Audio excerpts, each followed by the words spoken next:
A broken finger can wreck an entire season, or it can spark new hope. This is Ethan Carter, and today, the line between risk and reward just got blurrier than ever. Mike Macdonald just dropped his cryptic plans for the preseason starters.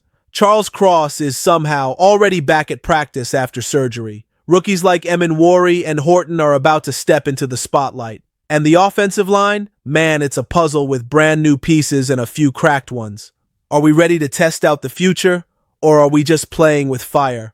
All of this is tangled up in a tactical, emotional, and dangerous dilemma. Would you risk it all now, or would you wait? All right, my fellow Seattle Seahawks fan, before we get into all the details from this Wednesday and the latest on our squad, I gotta ask you for a little something.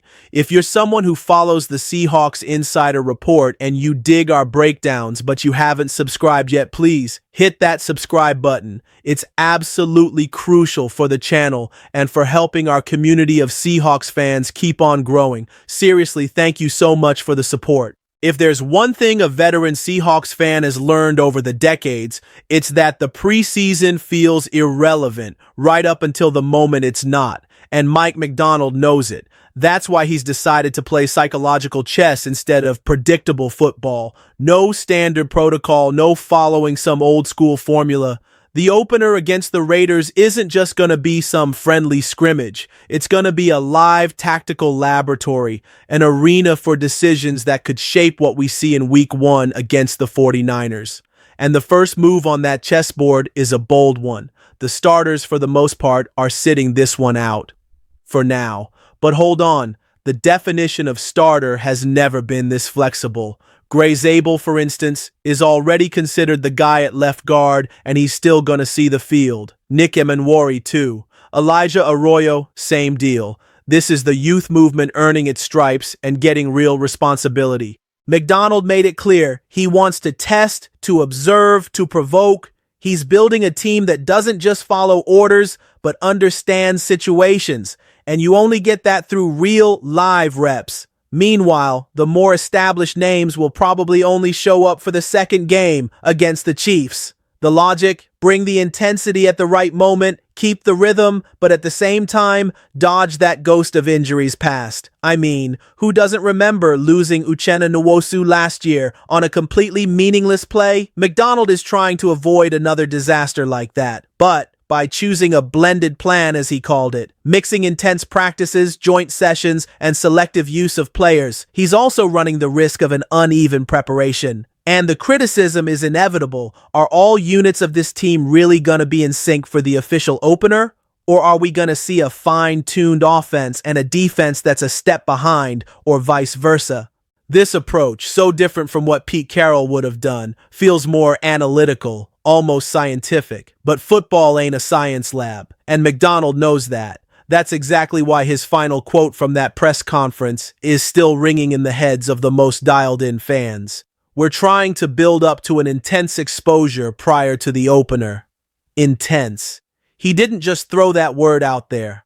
The coach wants to see who can handle the heat, who responds to chaos, who turns instinct into execution. So the preseason stops being just an observation and it becomes a furnace. And if you think that strategy is already daring, just wait until you hear who's going to be leading this young battalion onto the field and how that decision could redefine the role of rookies on the Seahawks from here on out. Who says a rookie can't lead? This Thursday, Lumen Field is going to turn into a showcase and a proving ground for the next generation of Seahawks. And this time, it's not just about filling out the roster. Nick Emenwari, Gray Zabel, Elijah Arroyo, Torrey Horton, and Jalen Milroe are going to be carrying the load from the very first snap. That's right, the future is here, and it's wearing a starting uniform. Mike Macdonald made it crystal clear that these rookies aren't just getting experience, they're being tested to make an impact now. Take Nick Emenwari, for example. He's not just another safety, he's a defensive Swiss Army knife. One day he's covering deep with Julian Love, the next he's down in the box, playing big nickel, getting after the quarterback. This 220-pound kid isn't some long-term project. He's a weapon being actively assembled. And on Thursday, he's going to be put to the test under the bright lights against Pete Carroll's new team and maybe even Geno Smith. Yep, the former Seahawks QB might actually take snaps against his old squad. Coincidence or just a little bit of drama? We'll see. Gray Zabel is also going to be watched under a microscope. He's already won the left guard job, but now the question is, can he handle the pressure of a pro-level defensive line in a real game situation? All signs point to yes, but McDonald wants to see it with his own eyes. Same goes for Elijah Arroyo, a crazy athletic and promising piece for an offense that, with Clint Kubiak calling the shots, promises to bring more motion, play action, and versatility. Torrey Horton, a fifth-round rookie, is playing like a damn veteran.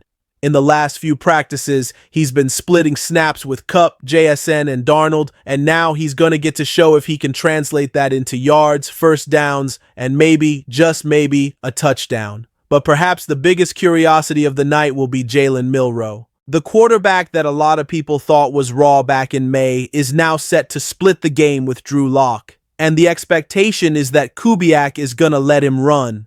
This isn't just to show off his mobility, it's to put it on tape and force opponents like the 49ers to game plan for a plan B that hasn't even hit the field yet. And behind all of this, there's the most subtle, but maybe the most critical change of all, the new philosophy in run blocking. Kubiak and O-line coach John Benton are installing an outside zone system that's still got some kinks. It's still stuttering in the trenches. They're making progress, sure, but the transition is far from perfect. The slow execution on short third downs is a real worry, and that leads us to a dilemma that's about to explode in the next block. What happens when you mix that youth with an unstable O-line and injuries start to grind the gears? How do you sustain the plan then? There's a moment in every single season when the tide feels like it's turning, either for the better or for the worse. And for the Seahawks, that moment might have started quietly, on a medical clipboard. Mike McDonald, with his cool technical style, gave some crucial updates on the physical status of several players, and what looks like a simple list of absences could actually be hiding a tactical time bomb. Kenneth Walker is back. Okay, that's the big sigh of relief. After being sidelined for days with a foot injury, number 9 was a full participant in practice. He ran drills, took 11 on 11 reps, and looked like he could absolutely be ready to lead the backfield against the 49ers in the opener. But the problem is everything around him. The offensive line is in a state of rapid, forced change, and it has everything to do with the names who weren't out there.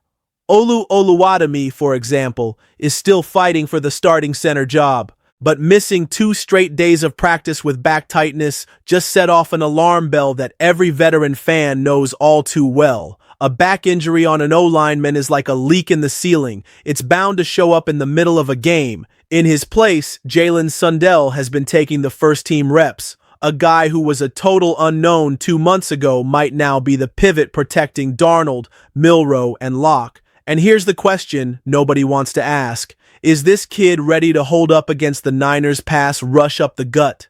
Another worry is Tyrese Knight, who left Monday's practice with knee soreness. He was supposed to be the starting weak side linebacker. Now that spot is going to be filled by either Patrick O'Connell or Drake Thomas, both guys just trying to prove themselves. The defensive rotation also takes a hit with Mike Morris out, while our return specialist Steven Sims has a muscle issue, and McDonald gave no guarantees he'd be back for the opener. Josh Ross, another guy fighting for a spot, had hand surgery, and the team had to sign a new long snapper, Zach Triner, after the starter Chris Stoll's back injury just wasn't getting better.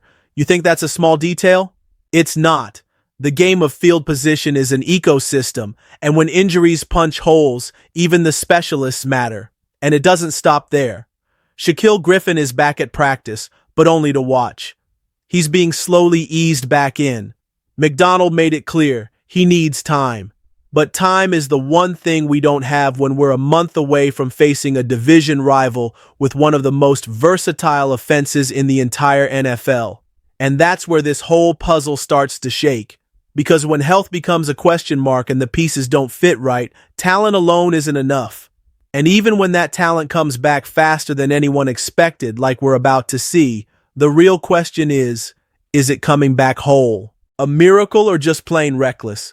That's the question bouncing around the head of any veteran fan seeing Charles Cross back on the field less than a week after having surgery on his finger.